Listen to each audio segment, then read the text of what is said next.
మహా ఉచిత కృప మరో పర్యాయం మీ మధ్యలో ఉండటానికి దేవుడు సహాయం చేశాడు. అందుని బట్టి దేవునికి మహిమ కలుగును గాక.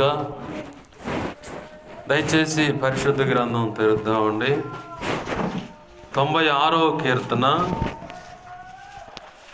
6వ వచనాన్ని గమనిద్దాం. నేను చదువుతున్నాను.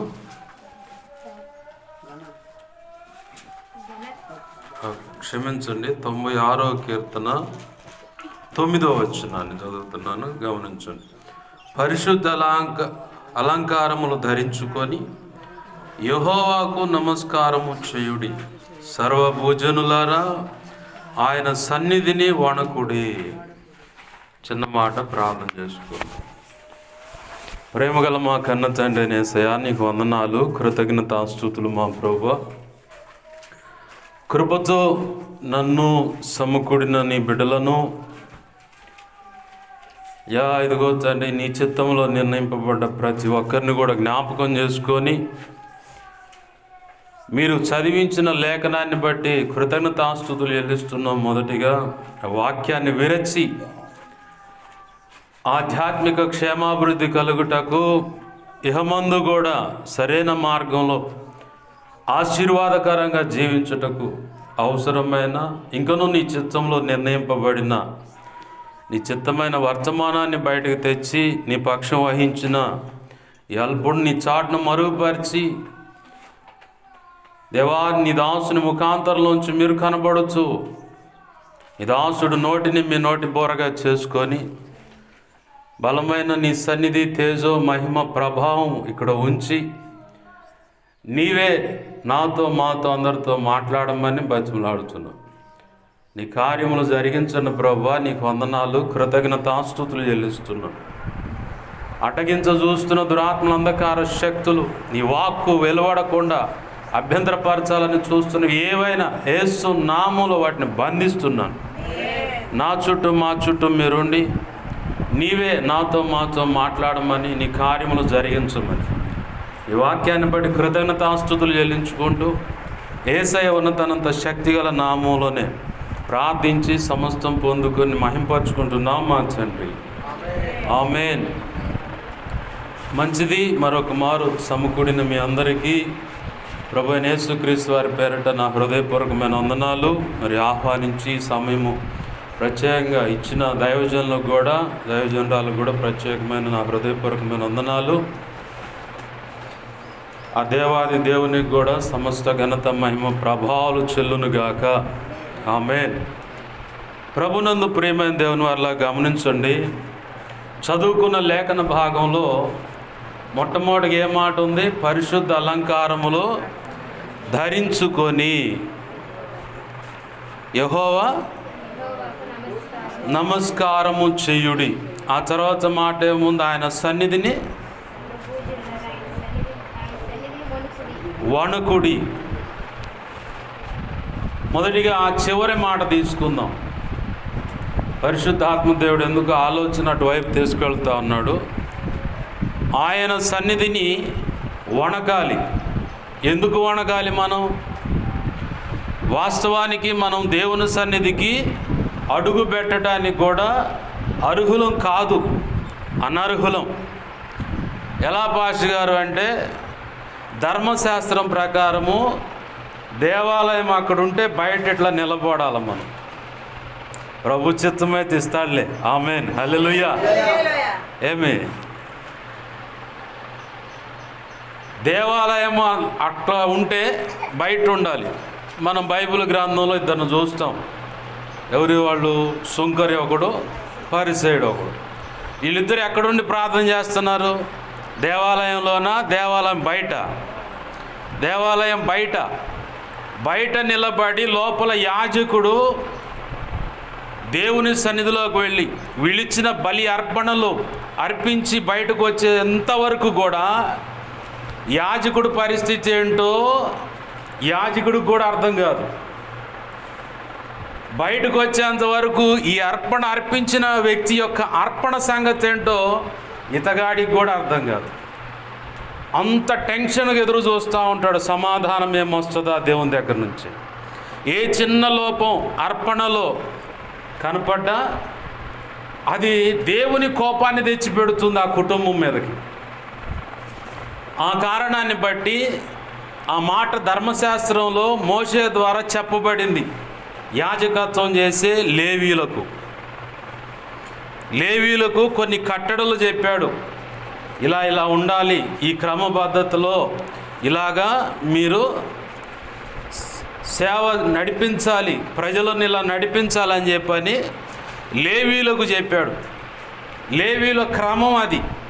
దేవాలయం లోపల ఆ బలి అర్పణలు జరిగించటమైనా, దేవుడు నా సంగతి ఏం చెప్పాడని తెలుసుకోవటం అయినా అంతా యాజకుడు అంటే లేవీయుని పని అన్నమాట. లేవీయుడు కూడా గటగట వణుకుతూ ఉంటాడు. యాజకుడు దేవాలయంలోకి వెళ్ళి అర్పణ అర్పిస్తున్నప్పుడు నడుముకో తాడు కడతారు. ఎందుకు? బలం కోసమా? దేనికి కడతారు ఆ తాడు? ఆ ప్రత్యక్ష గుడారం ఎంత పొడవు ఉంటే, లేదా యెరూషలేములో దేవాలయము అతి పరిశుద్ధమైన ఆ స్థలం దగ్గరికి ఎంత పొడవు ఉందో అంత పొడవు తాడు నడుము కట్టి ఉంటుంది. ఎందుకో తెలుసా? బలి అర్పణ చేసే సమయంలో యాజకుడు కూడా ఏమైనా తేడాగా తలంపుల్లో, ఊహల్లో, ఆలోచనలో, హృదయంలో, మనసులో ఏ కోణంలో తేడాగున్నా అక్కడే దేవుడు మొత్తుతాడు. జకరియా తన వంచులో యాజక ధర్మం నిర్వర్తించడానికి అవకాశం వచ్చింది. పోయాడు, లోపలికి వెళ్ళాడు. బలి అర్పణ చేస్తున్నప్పుడు ఎవరు వచ్చారు ఆడికి? గబ్రియల్ అనే దేవదూత వచ్చింది. నీకు నాకు ఎవరికైనా శుభ సమాచారం అందించాలంటే గబ్రియల్ అనే దేవదూత వస్తుంది ఖచ్చితంగా. నువ్వు విశ్వసిస్తే నా ప్రభు నీ పక్షాన కదిలి నీకు సమాచారం అందించడానికి గబ్రియల్ అనే దేవదూతను మొదటిగా నీకు పరిచయం చేస్తాడు. ఆయన నీతో మాట్లాడే వ్యవహార శైలిలో మొట్టమొదటగా గబ్రియల్ అనే దేవదూతనే నీకు సమాచార శాఖ మంత్రిగా నీకు ఏ సంగతులు అందాలో గబ్రియల్ అనే దేవదూత వచ్చి అందిస్తాడు. నువ్వు ఆధ్యాత్మిక పరిపక్వతలోకి వచ్చావనుకో, ఆయన స్వరం వినగలిగేటువంటి ఆ స్థాయి, ఆ ఉన్నత మెట్టు నువ్వు ఎదిగావనుకో, డైరెక్ట్గా ఆయనే వచ్చి నీతో నేను ఎలా అయితే మీ ఎదుటి నిలబడ్డానో అలాగ మాట్లాడతాడని. ఆమేన్, హల్లెలూయా. నీ పక్షంగా పోరాడేది మిఖాయేల్ అనే దేవదూత. శత్రువు ఎన్నో ఎత్తుగడలు వేస్తూ ఉంటాడు. వాడు ఎన్ని రకాలుగా ప్రయత్నం చేస్తాడో నిన్ను ఆధ్యాత్మికంగా కృంగకొడటానికి, ప్రార్థన చేయకుండా పాడు చేయటానికి, విజ్ఞాపన చేయనీయకుండా, వాక్యం చదవనీయకుండా, దేవుడు అనుకున్న పరిపక్వతలోకి నువ్వు రాకుండా, దేవుడు అనుకున్నటువంటి విలువైన పాత్రగా నువ్వు కాకుండా నిన్ను పాడు చేయడానికి భర్తలో దూరుతాడు, భార్యలో దూరుతాడు, అత్తలో దూరుతాడు, మామలో దూరుతాడు, కన్న తల్లిలో దూరుతాడు, తండ్రిలో దూరుతాడు. కట్ చేస్తే ఒక్కొక్క సంఘంలో నేను చూశాను, సేవకురాల్లో కూడా దూరినోళ్ళు. నిజం. అయ్యా నన్ను సేవకు పిలుస్తున్నాడు, పోతానడే, కూర్చో అడిగి పోయేది పద్దాక సేవ ఏం నేర్చుకున్నావు అని చెప్పాను. ఒకవేళ వాళ్ళు నేర్చుకొని పరిస్థితి ఉంటే ఆ మాటన్నా సరిపోతుంది. సేవకు పిలుస్తున్నాడంటే కృంగగొట్టి ఎన్నిక లాగే దైవజనులు నేను చూశాను. అంటే సైతానుగాడు సేవకుడినైనా సేవకురాలనైనా పట్టుకుంటాడు కృంగగొడతాని. ఒకవేళ దైవజనుడిని ఒకవేళ దేవుడు బలపరిచి ముందుకు వెళ్ళాలనుకుంటే సేవకురాలు గట్టిగా పట్టుకుని లాగుద్ది దీనికి. సేవ అని పోతే నా పరిస్థితి ఏంది, నా పిల్లల పరిస్థితి ఏంది, ఏం తినాలా మేము? టెన్నిక్ లాగొచ్చు. ఇది వాస్తవం. ఒక ప్రాంతంలో అయ్యగారు చెప్పారు, వైజాగ్ ఆ ప్రాంతంలో సేవకురాలే దగ్గరుండి సేవకుడిని చంపమని సుపారీ ఇచ్చిందంట. సుపారీ అంటే ఏంది? చంపమని ఇంతని కాంట్రాక్ట్ మాట్లాడిందంట. ఆ చంపేవాడు ఈ సేవకుడు బాగా సన్నిహితుడు. అయ్యగారు మిమ్మల్ని చంపమని సుపారీ ఇచ్చారు ఒకళ్ళు. ఎవరయ్యా ఏంటంటే, ఇవన్నీ వదిలే అయ్యగారు, మీరు ఈ ఊరు వదిలిపెట్టిపోయింది కొన్నాళ్ళు తర్వాత మేము చూసుకుంటా ఉంటున్నారంట. కాదు, ఏం అనలే ఆ వ్యక్తి ఎవరు చెప్పాడు, అమ్మగారేనా అయ్యగారు. సైతానుగాడు పడతాడు. ప్రత్యేకపరచబడిన వారిని సైతం మోసపుచ్చే అధికారం అపవాదికి. వాడు ఎన్నో రకాలుగా దాడులు చేస్తూ ఉంటే ఆ దాడులన్నీ తిప్పికొట్టేది మిఖాయేల్ అనే దేవదూత. అపవాది రాని, వాడి దూతలు రాని, దురాత్మ అంధకార శక్తులు నీ మీదకి రాని, ఎవడైనా ప్రయోగం చేసినా సరే వాటన్నిటినీ బాగా నా వైపు చూడండి, దగ్గర దాకా వస్తాయి. నా సొంత వ్యక్తిగత అనుభవం ఇది. ముఖంలో ముఖం పెట్టి పళ్ళు గట్టికి ఇకిలిచ్చి అట్లనే చూస్తూ ఉండేవి. నాకు బండి మీద పోతూ ఉంటే బట్టిప్రోలు అనే దగ్గర అద్దేపల్లి అని ఉంది. ఆ దురాత్మ ఎక్కడిదంటే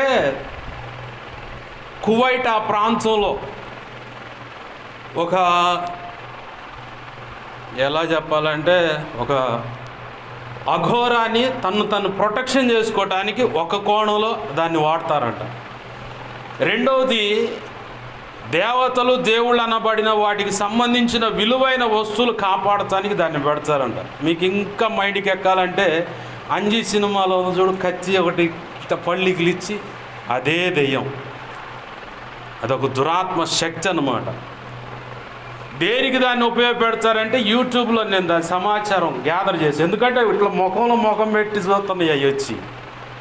నేను ఆ ప్రాంతానికి వెళ్ళాలంటే పిరంగపురం దగ్గరకు వచ్చి ఆ ప్రాంతం గురించి ప్రార్థన చేస్తే ఇంటి ముందు కనపడే నాకు. ఏంది ప్రభు, నీ కంచి ఉంది కదా, దాన్ని ఎందుకు ఇలా అనుమతించామంటే నీకు కనపడాలని. దొండపాడు వెళ్ళినప్పుడు మంచి కోడిదోడ ఇంట్లో అనుకుంటా ఉన్నా, నేను ఆ ప్రాంతానికి వెళ్ళాలంటున్నారు ప్రభు, ఏం సంగతి అంటే మంచి ఒంగోలు గెత్త అంటారు చూడు, ఆ టైపులో ఉంది ఒక శక్తి, పొడుజ్జాని వస్తూ ఉంది. ఏంది ప్రభు, దీని సంగతి నువ్వు చూసుకోవాలి. వెళ్ళేటప్పుడు దైవజనులు చెప్తాను, అబ్బాయి వస్తుంది, అది ఎదురు వస్తుంది అని చెప్పి. కొద్ది దూరం బాగా దాన్ని కట్టేశారు. నువ్వు ఊళ్ళో అడుగు పెట్టగానే దాన్ని చంపేస్తానని చెప్పని ప్రభు మాట్లాడాడు. అది జరిగింది అబ్బాయి. ఇప్పుడు అది ఆడకపోగానే వెంటనే ఆ గృహం, ఆ ప్రాంతానికి వెళ్ళంగానే ఒక్కొక్క కోడితోడ అంటనే మళ్ళీ అమ్మని కట్టేసి సైలెంట్ కూర్చుని, ఏంది ఆ సంగతి నా పక్కన చూసుకున్నా. నజరేయుడైన యేసయ్య మన రక్షకుడు నా పక్కన ఉన్నాడు, మన కన్న తండ్రి. ఆమేన్, హల్లెలూయా. ఆయన చూడంగానే చప్పగా పిల్లులాలు పడుకున్నాయి. ప్రభు వీడి సంగతి చూసుకో అని చెప్పని ఇప్పటికీ కూడా ప్రార్థన చేస్తే మంచి కోటతోడు ఒకటి అన్నట్టుగా ఉంది. అవి ఎందుకు దాటి రావట్లేదంటే వాటిని ఫేస్ చేయగలిగితే మిఖాయిల్ వస్తాడు. ఆ మిఖాయిల్ శక్తి కూడా సరిపోదు అనుకుంటే మన రక్షకుడు, మన కన్న తండ్రి అయిన నజరేయుడైన యేసయ్య వస్తాడు. ఆమేన్, హల్లెలూయా. దిగులు పడాల్సిన పని లేదు. ఎందుకు వచ్చాయిటు? గబ్రియల్ దూత కాడి నుంచి జకరియతో మాట్లాడుతూ ఇటు వచ్చాం. యాజకుడు కూడా సరిగ్గా లేకపోతే మొచ్చబడతాడు. జకరియా ఆలస్యం చేయగానే అందరూ భయపడ్డారు, ఏమైందో ఏమవుతుందో, మొత్తపడ్డాడు, చచ్చాడేమో అని చెప్పారు. అయితే మనం బాగా గుర్తుపెట్టుకోవాలి, ఆయన సన్నిధిలో మనం వణకాలి. ఆనాడు ప్రజలేమో ఆయన దేవాలయం బయటుండి వణికారు. ఈనాడు మనం క్రీస్తు రక్తాన్ని ఆశ్రయించి నీతిమత్వాన్ని, అంటే నీతిమంతులుగా రూపాంతర అనుభవంలోకి నడుస్తున్న మనము నీతిమంతులమే. కానీ ఆ నీతి అనేది ప్రతి అవయవంలో కూడా రావాలి. అర్థమవుతుందా? ప్రతి అవయవంలో కూడా ఆ నీతి అనేది రావాలి. ఆ నీతి అనేది రావాలంటే పరిశుద్ధాత్మ గురుకులు అంటే పాఠశాలలో మనం చేరాం కాబట్టి మనకేముంది? లెక్కలేనితనం ఉంది. దేవుని సన్నిధిని మనం వణకట్ల.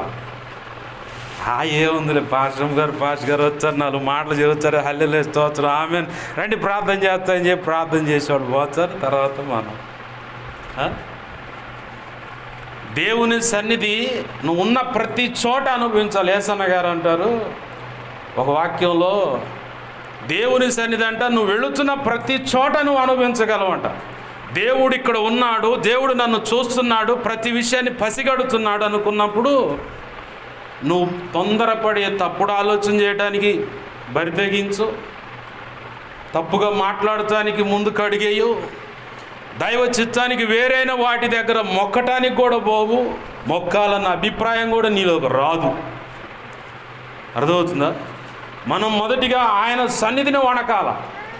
ఆ భయం నీలోకి రావాలంటే ఖచ్చితంగా వాక్యానికి నువ్వు కట్టుబడి ఉండాలి. పరిశుద్ధాత్మ చెబుతున్న దానికి నువ్వు కట్టుబడి ఉండాలి. మాతో ఏం మాట్లాడతారు పాస్టర్ గారు, మా ప్రార్థన 5 నిమిషాలు 10 నిమిషాలు అంతంత మాత్రమే అంటే బాలుడైన సమయలు ఎంత ప్రార్థన చేశాడు? దీర్ఘకాల ప్రార్థన అని రాసి ఉందా? ఏమీ లేదు. నమ్మకంగా ఏలి ఎదుట పరిచర్య చేశాడు.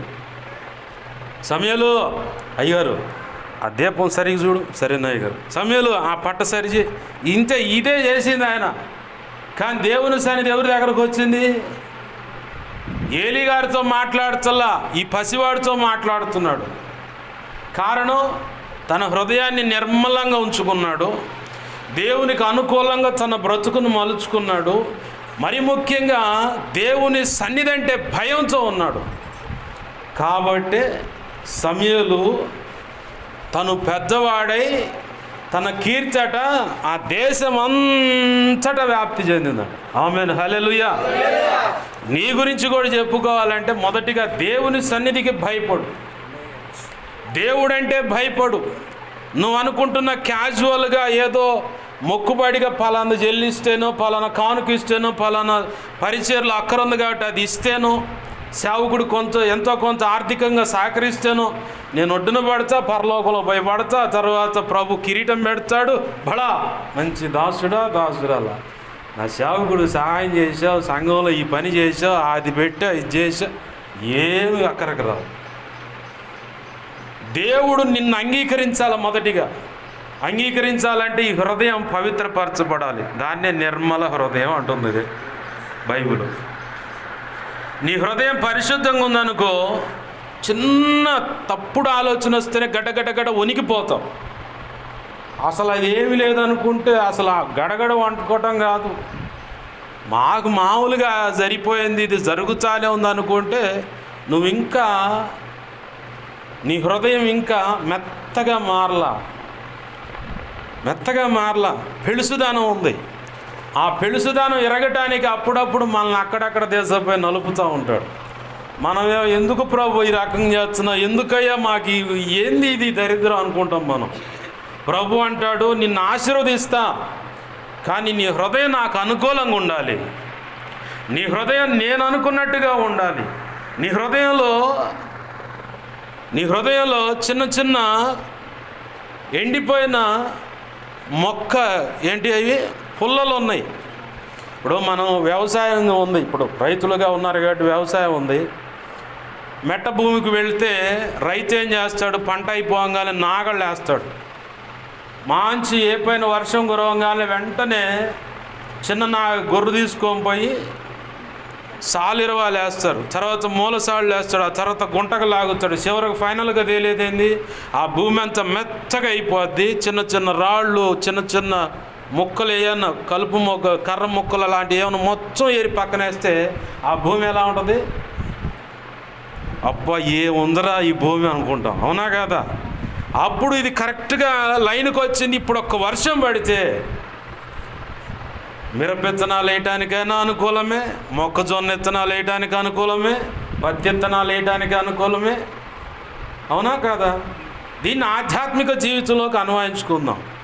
నీ హృదయం కఠినమైపోయిందనుకో, దేవుడు వాక్యం అనే ఖడ్గము అనుకుంది, లేదంటే నాగలిగా తీసుకొని దున్నుతాడు. ఇక పగిలిపోయే పరిస్థితులు, అంటే హృదయం పగిలినంత పరిస్థితులు కనపడతాయి, కానీ నీకు హాని కలగటానికి ఆ పరిస్థితులు అనుమతించడు. నీలో మెత్తదనం రావడానికి ఆ పరిస్థితులు అనుమతించడు. మెత్తదనం రావాలి. ఆ మెత్తదనం వస్తే దాన్ని బట్టి నీలో ప్రేమ ఉత్పత్తి అవుతుంది, దాన్ని బట్టి నీలో విశ్వాసం ఉత్పత్తి అవుతుంది, దాన్ని బట్టి నీలో నిరీక్షణ ఉత్పత్తి అవుతుంది, దాన్ని బట్టి నీవు గలతీ పత్రిక 5:22 చెప్పబడిన ఆత్మ ఫలములోని సకల లక్షణాలు నీలోకి వచ్చేస్తాయి. ఆ అన్ని లక్షణాలు కలగటమే పరిశుద్ధ అలంకారములు. నీకు మొట్టమొదటిగా ఆ 9 ఇప్పుడు ఆత్మ ఫలములోని 9 తొనలు ఏమవుతున్నాయో ఆ తొనలు నీలోకి రావటానికే ప్రభు అప్పుడప్పుడు ఏం చేస్తాడంటే కొంచెం కఠినంగా వ్యవహరిస్తాడు. దాన్ని బట్టి మనం ఏం చేస్తాం, ఎందుకయ్యా ఇలా అంటాం. కానీ ప్రభు అప్పుడు మౌనంగా ఉంటాడు, ఎవరితో మాట్లాడు. నా వ్యక్తిగత అనుభవంతో చెబుతున్న మాట ఇది. ఎందుకయ్యా ఇలా నల్లగొడుతున్నా అంటే మౌనంగా చూస్తానే ఉంటాడు. నేను చాలాసార్లు ఏడ్చిన సందర్భాలను, ఎందుకు ప్రభు ఈ రకంగా అనుమతిస్తున్నా, ఎందుకు ఇది నాకు అవసరం అంటే ఏం మాట్లాడేవాడు కదా, మౌనంగా ఉండేవాడు. ఒక గంట తర్వాత ప్రశాంతంగా వచ్చి మాట్లాడేవాడు. నీ మేలు కోసమే ఆ పరిస్థితి అనుమతించా. ఆ ఇరుకు లేదంటే ఆ రోగం, ఆ సమస్య నీ దగ్గరకు రాకపోతే ప్రభు దగ్గరకు వస్తావు నువ్వు పొరపాటున. మా యేసయ్య నిన్ను ప్రేమిస్తున్నాడు, అయ్యా తమ్ముడా యేసయ్య నిన్ను ప్రేమిస్తున్నాడు, నా మాటని నమ్ముకోండి. ఏంది మాకు ఎన్ని లేవు అని చెప్పని అడ్డం తిరుగుతావు లేదా? ఆ సమస్య నీ ముందుకు వచ్చిందంటే యేసయ్య దగ్గరకు వచ్చావు. యేసయ్య దగ్గరకు వచ్చిన తర్వాత కూడా మేము ఆశీర్వదింపబడతాం అనుకున్నాం, కానీ ఈ సమస్యలు కొలిమేంటయ్యా అనుకుంటాం, కానీ అక్కడ విలువైన అనుభవ పాఠం అనే అలంకారం నీకు నేర్పుతాడు. అనుభవ పాఠం కూడా నీకు చాలా విలువైంది ఆధ్యాత్మిక జీవితంలో. అనుభవ పాఠం లేదనుకో, నువ్వు యాడికి పోయినా ఫెయిల్ అవుతావు. ఒక వ్యక్తిని ఆదరించాలంటే నువ్వు ఎక్కడో నలిగి ఉండాలా. ఒక వ్యక్తి యొక్క సాధక బాధలు నీకు తెలియాలంటే నీవు ఆడో వ్యతిరేకంగా బ్రతికుండాలా. బ్రతికున్నప్పుడే అయ్యా పలానప్పుడు నేను కూడా ఇలానే అడుగులేసాను. రాత్రి దైవజనులు అంటే ఒక సాక్ష్యం ఇచ్చారు. ఆ అనుభవం అతనికి ఉంది కాబట్టే ఇప్పుడు నీకు సలహా ఇస్తున్నాడు, తొందరపడి ఆ పొరపాటు అడుగులేయమాకండి. ఇంకా అర్థం కావాలంటే ఒక యవనస్తురాల్ని నిండు చులాలతో రెండో కాన్పుకు రెడీ హాస్పిటల్లో పెడితే ఓర్చుకోక్క అని. ఏమికి ఎట్ట ఉంటుంది? ఆల్రెడీ ఒక కాన్పు అయిపోయింది, ఏమికి ఎట్ట ఉంటుంది? పనికి మాలిందా నీకేం తెలిసే? ఆల్రెడీ ఒకటి అయిపోయి రెండో కాన్పుకి వచ్చాను. మొదట్లో నాకేం అర్థం కాల, రెండో కాన్పులో అన్నీ అర్థమైనవి. ఆల్రెడీ ఒకసారి దెబ్బతిన్నో ఒక అనుభవంలో నలిగి అక్కడ ఒక విలువైన పాఠం నేర్చుకుంటాం. ఆధ్యాత్మిక జీవితంలో కూడా నీకు విలువైన అనుభవ పాఠం దేవుడు నేర్పుతాడు. ఆమేన్, హల్లెలూయా. అదొక అలంకరణ. అనుభవ జ్ఞానం కూడా నేర్పుతాడు ఆయన. అది కూడా లేకపోతే నువ్వు ఏడజల్లో. అనుభవ జ్ఞానము, అనుభవ పాఠం కూడా నీకు నేర్పుతాడు. అలాగే అన్ని విషయాల్లో వివేకం ఏంటో కూడా నీకు నేర్పుతాడు. అది ఎట్టొచ్చుది పాస్ గారంటే తొందరపడి నోరు జరిగితే ఫట్ మన దగ్గర చూడు దెబ్బ. ఇప్పుడైతే ఇలా మాట్లాడకూడదు అనమాట, సైలెంట్గా ఉండవు మన పద్ధతి. ఎక్కువ చేసి చెట్టినా బగులుద్ది అనమాట అని చెప్పని సైలెంట్ అవుతావు. నిజం. కొన్ని చిన్న ఎగ్జాంపుల్ చెప్తాను. ఈ మధ్య జరిగింది. నా బైక్ పోయిందని చెప్పని ఆ రైల్వే స్టేషన్ దగ్గర బైక్ స్టాండ్లోకి వెళ్ళా. ముందుగా వెళ్ళి కాలకృత్యాలు చూసుకొని అట్టుగా వచ్చా. ఆ పెద్దానికి నేను తెలుసు, ఫోటో ఇచ్చా, దొంగ ఫోటో కూడా చూపించా. బాయ్ ఏది పోతను, రూల్స్ మారిని, మమ్మల్ని అడిగిపోవాలండి. నేను ముందుగా ఏమనుకున్నా, వీళ్ళని అడిగేది ఏముంది ఆల్రెడీ తెలుసు కదా అనుకున్నా. టక్మ నా పెద్ద నువ్వు నాకు తెలిసినా సరే మమ్మల్ని అడిగి పర్మిషన్ తీసుకొని అప్పుడు ఎత్తుక్కోవాలా. నాకు ఎందుకు ప్రభు ఇది అనుమతించావంటే అక్కడ నీకు ఒక విషయం నేర్పాలని. ఇలా కొన్ని పొరపాట్లోనో ఏదో తొందరపాటు నీకు అక్కడ నష్టమే జరగదు. మళ్ళీ ఒక విలువైన పాఠం నేర్చుకుంటావు, జ్ఞానం వస్తుంది. అలాగే వివేచన కూడా వస్తుంది. ఇట్లా చేయకూడదు, ఇలా ఉండాలి, ఇంతవరకు నడిస్తేనే మనకి నష్టం లేకుండా లాభం ఉంటుంది అన్న సంగతి నీకు అర్థం కావడానికి కొన్ని విషయాల్లో నడిపిస్తాడు. మనం అనుకుంటాం ప్రార్థన చేయగల నాకు వివేచన వచ్చింది, వివేకం వచ్చుద్ది, జ్ఞాన హృదయం వచ్చుదని. అబ్బాయి ఏం ఉండవు. నిన్ను తావాల్సిందే, ఆ చౌడు మార్గంలో నడపాల్సిందే. తొందరపడి సేవకులు ఉన్నాం కాబట్టి విశ్వాసుల విషయంలో ఇంకొక చిన్న మాట చెప్పి నా మాటలు ముగిస్తాను. మా అమ్మ దాచేపల్లి సేవ జరుగుతుంటే ఇట్నే గృహంలో గురువారం జరుగుతుంది, ముస్లిమ్స్ కుటుంబంలో సహకరిస్తున్నారు. అయితే నా గురించే మా అమ్మ మాట్లాడుతోంది. నీకేం తెలుసు వాడి గురించి, నీకేం తెలుసు అంటే అమ్మ అమ్మ అమ్మ అమ్మ అంటానే ఉన్నా. అమ్మ లేదు, వాళ్ళ అమ్మ లేదు, వెళ్ళిపోయింది ఆ దరికి. ఆమె లాగి పెట్టి కొట్టినట్టు ఒక్కటే ఒక మాట ఉంది, వరాలు లాంటి కొడుకు ఇస్తే ఇట్లాంటి కొడుకు నాకు పుట్టలేదని నేను ఎడుతుంటే ఇంకా నీ కొడుకు గురించి అట్ట మాట్లాడుతాను. నాకు ముందుగా తెలుసు, విశ్వాసుల ముందు సేవకుడు అయినా, బంధువులైనా, తల్లి అయినా, భార్య అయినా మితముగా ఉన్నప్పుడు అంటే కొన్ని షరతులు ఉంటాయి, కొన్ని హద్దులు ఉంటాయి. ఆ హద్దులు దాటామంటే విశ్వాసుల దగ్గర నుంచి పటామని పగిలిపోయే మొఖాన మాటలు తగులుతాయి, కొన్ని గాయాలు అవుతాయి. కొంతమంది అయితే సంఘాన్ని విడిచిపెట్టి కూడా పోతారు. వాళ్ళని కూడా చూశాను. మా అమ్మ అడిగే లోపల వెళ్ళిపోయింది, ఆ ఇదిలిచ్చి పక్కన పెట్టింది. ఎందుకంటే వాళ్ళ ముందు నేను రాత్రి వేళ నాకు నిద్ర పట్టదు, మోకాళ్ళ మీద ఉంటా. వాళ్ళ ఆయన నేను పక్కన ఉన్నాం. ఆమె మంచం మీద పడుకుంది, అమ్మ మంచం మీద పడుకుంది. ఆ రైతుని స్టే అయ్యాం. ఇక నాకు నిద్ర పట్టదుగా మోకాళ్ళ మీద ఉంటే ఆయన తడవకోసారి లేకొచ్చుడు, చూచుడు, పడుకోటుడు. తెల్లారిన తర్వాత ఆయన ఆమెతో చూసిన, ఏందే ఆ పిల్లగాడు నాకు భయం వేసిందా అండు. నా యథావిధి 7 గంటలకు సాయంకాలం ప్రార్థన సమయంలో నేను పోయి పిల్లలతో షెట్లు ఆడుతున్నా. దేవుడు అండు మర్యాద అది పక్కన పెట్టిపోయి ప్రార్థన చేయకపోయాడు. సరేనయ్యా చెప్పు లోపలికి పోయా. పావుదొక్కి 7 గంటలకు నా ప్రార్థన టైం. లోపలికి వెళ్ళిపోయి మోకాళ్ళు వేస్తే ముందు గ్లాస్తో టీ తెచ్చింది. నేను ఇట్నే వేడు చూస్తానే ఉన్నా, పిల్లలు ఉన్నారు కాబట్టి. చూసింది, ఏం బలకరిలా, నేను ఎటు చూడపోయింది. కొద్దిగా ఆయన తర్వాత మళ్ళీ మంచిలు తెచ్చింది, చూసింది పోయింది. మళ్ళీ 1 గంట తర్వాత కాఫీ తెచ్చింది, చూసింది పోయింది. మళ్ళీ ఇట్లా 3 గంటల టైం ఆడ అయిపోయింది. ఏందయ్యా అంతసేపు ప్రార్థన చేద్దాం, ఇంకా తక్కువ చేసా అన్న. దేవుడు ఇంకా అదృష్టం ఇంకా తక్కువ అయింది, లేకపోతే 10:30, 11, 12 అయితే అంది. ఇవన్నీ చూసింది కదా వ్యక్తిగతంగా. మా అమ్మ నన్నేదో గురించి మాట్లాడాలని ప్రయత్నం చేస్తే వాళ్ళు ఇదిలిచ్చి పక్కన పెట్టారు. నాకు అప్పుడు మా అమ్మ అప్పుడు ఇక బ్రేక్ ఆగిపోయిందనమాట. కొన్ని అనుభవాలు అనమాట. ఇక్కడ ఒక విలువైన పాఠం కుటుంబ సభ్యులకైనా సేవకుడైన సేవకురాలకైనా కొన్ని విషయాలు దొరుకుతాయి. అక్కడే నేర్చుకుంటాం మనం, ఇప్పుడు ఇలా ప్రవర్తించకూడదు, ఇలా ఉండాలని చెప్పి. కాబట్టి దేవుని పాదాలు పట్టుకుందాం. నీకు వివేచనైనా వివేకం గల జ్ఞాన హృదయమైన. ఇప్పుడు సొలొమోనుకు దేవుడు వివేచన ఇచ్చాడు, వివేకం గల జ్ఞాన హృదయం ఇచ్చాడంటే ఏం జరిగితే తెలిసింది ప్రజలకి చెప్పండి. ఉండుపాసి గారు మేము వాళ్ళేము, ఆ రోజు అసలు వాళ్ళేము, మాకు పని ఉండి మేము పోయాం వేరే ఊరు అంటారా?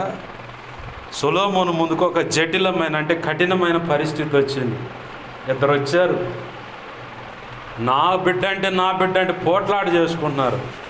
ఇట కాదులే అని చెప్పని, ఎవర్రా అక్కడ అంటే చెప్పండి గారు, కత్తి తీసుకొని సగానికి నరికి ఒక సగం ఆమెకి ఒక సగం ఏమకి అంటే కన్న పేగు చరుక్కుపోయా, అయ్యా బతికుంటే చాలయ్యా, దాని దగ్గర ఉండని. ఇదిగో ఏమి అసలు తల్లి అదేమో తేడా అని చెప్పని తీర్పు తీరిస్తే అప్పుడే ఆ ప్రజలకు ఆస్థానంలో ఉన్న వాళ్ళకి దేవుడు వివేచన గల జ్ఞాన హృదయము సొలొమోనుకి ఇచ్చాడు అన్నది గుర్తించారు. నీ విషయంలో కూడా కొన్ని పరిస్థితులు అనుమతించినప్పుడు అక్కడ నీ విలువేంటో జనానికి తెలిసేలా చేస్తాడు. నీలో దేవుని కదులుతున్నాడన్న సంగతి అర్థమయ్యేలా చేస్తాడు. ఇన్నాళ్ళు ఈ దైవజనుడు ఏదో అనుకున్నాం కానీ అబ్బే మేమే పొరపాటు పడ్డాం, మా దైవజనుడిలో దేవుడుండి కదులుతున్నాడని చెప్పని సంఘానికైనా తోటి వ్యక్తులకైనా అందరికీ తెలిసేలా చేస్తాడు. ఆ సమయం నువ్వు మౌనంగా ఉండే పరిస్థితిగా ఉంటుంది. ఆ మౌనం తర్వాత ఒక్కరోజుగా వదులుతాడు దేవుడు. కత్తితో కనుక తెంచినట్టుగా ఆ గౌడ్స్ కనుక కళ్ళు దగ్గర పోతే ఆ కత్తులు పోతనుకుంటాయి. నా స్నేహితుడు ఉన్నాళ్ళు, అందుకని చెబుతున్నా. చివుతా ఉంటే అసలు పొర వచ్చినట్టు వచ్చా ఉంటుంది, అట్లా తెంపుకుంటా పోతున్నట్టు ఉంటుంది నీ నోట మాట. దేవుని మాట అలాగ పెడతాడు. మొట్టమొదటిగా దేవుని సన్నిధిలో వణుకుదా ఉండి, ఆయన సన్నిధికి విలువిద్దా ఉండి, అలాగే సన్నిధికి విలువిచ్చి ఆయనంటే వణికావా ఖచ్చితంగా నువ్వు పరిశుద్ధమైన అలంకరణలు కలిగే ఉంటావు. అర్థమైందా? వణకట్లేదంటే, భయం లేదంటే భిన్నం అన్నమాట. వీటన్నిటికీ భిన్నమైన కోణంలో, వ్యతిరేక కోణంలో నువ్వు ఉన్నావు. ఏ విషయంలో సరిగా లేవో ప్రభు వాళ్ళని సమీపిస్తూ ఉన్నాం కాబట్టి, దేవా నీ సన్నిధి నేను వణకట్లేదా, భయం కలిగిలేనా, దయతో క్షమించు. ఇదిగో పరిశుద్ధమైన అలంకరణ అంటే ఆత్మఫలంలోని 9 లక్షణాలు మొట్టమొదటిగా నీలో అవి ఊరాలి. ఏం కావాలి? ఊరాలి. ఊరితేనే ఇంకోళ్ళు పంచగలుగుతావు. చలం తవ్వుతాం పొలంలో, నీళ్ళు వరకపోతే ఏం చేయొచ్చు? ఉపయోగం లేదని చెప్పి ఆ గొంతు వదిలిపెట్టి ఇంకో సాడపోయి తవ్వుతావు. అవునా కదా? నీలో ఆ 9 లక్షణాలు సేవకులమైన మాలో కూడా, నీ ఒక్కళ్ళే కాదు, ఆ 9 లక్షణాలు మాలో ఊరతా ఉంటే నీకు పంచగలుగుతావు. అవి మాలో కనపడుతున్నప్పుడు మీలో కూడా స్పష్టంగా అద్దం ముందుకు పోయినప్పుడు ఈ అద్దం ముందు ఎట్ట కనపడుతున్నాను నేను, అలా మీలో కనపడతాయి. అవి మాలోనే ఊరలేదనుకో, మీరు ఊరండి అంటే దేవుడు అంటే పిచ్చి మోహం నువ్వు ముందు సరిగా అంటాడు దేవుడు. దేవుని పాదాలు పట్టుకుందాం, ప్రభువుని అడుగుదాం, అయ్యా నేను ఎక్కడే నీ సన్నిధి కొనకట్లేదు. అది ఆజ్ఞాతిక్రమం. ఏంది? దేవుని పాదాలు పట్టుకొని ప్రార్థన చేద్దాం. రండి ప్రభు వాళ్ళని సమీపిద్దాం, దేవుణ్ణి అడుగుదాం. ప్రభువా, మొదటిగా నీ సన్నిధికి వణకాలంటున్నావు, నీ సన్నిధి అంటేనే భయం కలిగి ఉండాలంటున్నావు. ఒకవేళ ఒక దైవజనుడిగా నేనే, నాకు అన్ని లేఖనాలు తెలిసాయి, ఇదిగో 4-5 సార్లు వాక్యం పూర్తిగా ఆదికాండం నుంచి ప్రకటన గ్రంథం దాకా చదివాను. దేవా, నువ్వు లేఖనపు కాంతిలో నుంచి హెచ్చరిస్తున్నా, వాక్యం చదివేటప్పుడు నన్ను గుచ్చి అక్కడ పట్టి నువ్వు బాధ పెడుతున్నా, ఒకవేళ త్రోసివేసి అయ్యా నీ హెచ్చరికను దాటవేసి నీకే భయపడిన పరిస్థితి నా బ్రతుకున్నదేమో, నా హృదయం ఉన్నదేమో, నా మనసులో అలాంటి భావన కలిగి ఉన్నానేమో, దయతో క్షమించయ్యా. నేను నీకు భయపడితే, నీ సన్నిధికి భయపడితే, సంఘ క్రమాలకు నేను భయపడితే, అయ్యా నా సంఘము నాకు ఇచ్చినటువంటి బిడ్డలు కూడా భయపడతారయ్యా. సేవకుడిగా నన్ను నేను స్వపరీక్ష చేసుకుంటున్నాను దేవుని ఎదుట. ఈ మాటలు వింటున్న విశ్వాసులుగా మీరు దైవజనులుగా ఒకవేళ మీతో దేవుడు మాట్లాడుతున్నట్టే దేవుని పాదాలు పట్టుకుందాం. నేనే ఒకవేళ నీకు భయపడలేదా ప్రభువా, లేఖనపు కాంతిలో నుంచి నాతో మాట్లాడుతున్నావు, ఎప్పటికప్పుడు పశ్చాత్తాపడుతున్నట్టే ఉన్నాను, గడప దాడుతుంటే ఎదిరించి పక్కన పడేసి యథా రాజ తదా ప్రజ అన్నట్టుగా నా బ్రతుకుందేమో. ఒక సేవకుడిగా, ఒక సేవకురాలుగా నా పరిస్థితి అలా ఉంటే క్షమించయ్యా. సంఘ బిడ్డలుగా, విశ్వాసులు, పరిచారకులుగా మీరున్నారు. నేను ఒకవేళ అయ్యా నీ సన్నిధికి భయపడతలేదేమో, నీకు భయపడతలేదేమో ఒప్పుకుంటున్నాను ప్రభువా, క్షమించయ్యా. నేను భయపడితే ఖచ్చితంగా ఆత్మఫలంలోని ఆ 9 లక్షణాలు నాలో ఉంటాయి ప్రభువా, ఊరతాయి ప్రభువా. అవి ఊరినప్పుడే ఓటగా విశ్వాసం అనేది, ప్రేమ అనేది, నిరీక్షణ అనేది, ఇలా 9 లక్షణాలు కూడా ఊరినప్పుడే ఇంకొకరికి మేము పంచగలుగుతాం. అయ్యే లక్షణాలు సంఘ బిడ్డల్లో కూడా మేము చూడగలుగుతాం. అయ్యా, ఏ కోణంలో అయినా ఎక్కడైనా దేవా నిన్ను గాయపరిచే రీతిగా నా బ్రతుకుంటే ఒప్పుకున్నాను, క్షమించయ్యా. పరిశుద్ధమైన అలంకరణములు కలిగి ఆయన సన్నిధిలో సాగిలపడు అంటున్నాం ప్రభువా. యా ఇంకెక్కడైనా లోపాలు ఉన్నాయేమో ఒప్పుకుంటున్నానయ్యా. పరిశుద్ధమైన నీ శరీరము, నీ రక్తము నేను తీసుకోబోతున్నాను ప్రభువా. అయ్యో, యోగ్యత లేకపోతే బలహీనైపోతాను. యోగ్యత లేకపోతే ఇదిగో దేవా రోగగ్రస్తుడిగా మారిపోతాను. యోగ్యత లేకపోతే ఇదిగో చచ్చిన స్థితిలో నా ఆధ్యాత్మిక జీవితం ఉంటుంది. అదే ప్రమాదకరం. పౌలు భక్తుడు అన్నాడు, ఎన్ని నష్టపరుచుకున్నా ఇదిగో పునరుద్ధానంలో నేను పాలిభాగస్తుని కాకపోతే